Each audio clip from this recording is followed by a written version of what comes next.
tingin ko ang gusto ni Gloria Macapagal-Arroyo mag-survive yung kanyang mga kaalyado, yung mga Duterte. Dahil pag mag-survive yan, tapos magsasama sila after the midterms, no? Ang tingin niya, lalakas sila. Makakabawi sila. Kaya ito namang Marcos, ito namang gobyerno, kailangan go for the jugular na. Dahil nandun na nakahanda na yung premises para sa ICC, nagsalita na sila, para sa impeachment, nagsalita na sila, para sa mga kaso in relation sa drugs, pogos, money laundering, etc. So lahat nandiyan na no? Nandiyan na. Hindi ko mauunawaan kung papabayaan lang nila yan dyan, mabulok.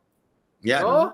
Ba't yung pa ginawa yung mga hearing na yan? No? Bakit yung pa ginawa yung mga investigasyon? Tapos nung ngayon, nandiyan yung ebidensya, wala na.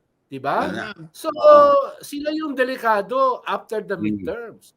Yung mga Duterte, gaganti yan. Lagi ko sinasabi rito, hell to pay.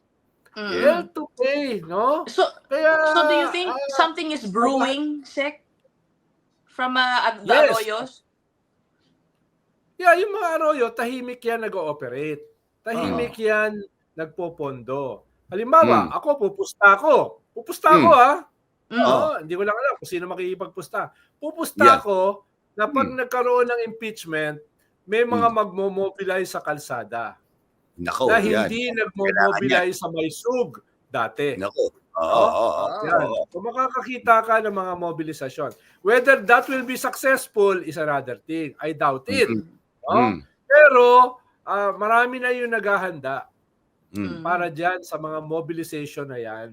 No? Kung sakaling magkakaroon ng impeachment. No? Similar sa EDSA 3. Yan. Alam mo na, nagbibigay na ako ng kaunti. Kaunti lang. Tatawag na naman sa inyo. Sabi, ano ba nakikita mo, Sec Llamas? Oo nga. Sige, Diyan pupusta ko.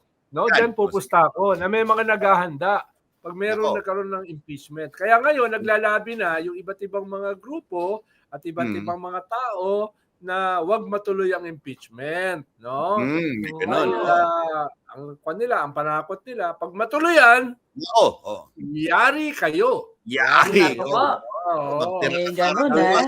Ganun ganun ang mga not so veiled threats.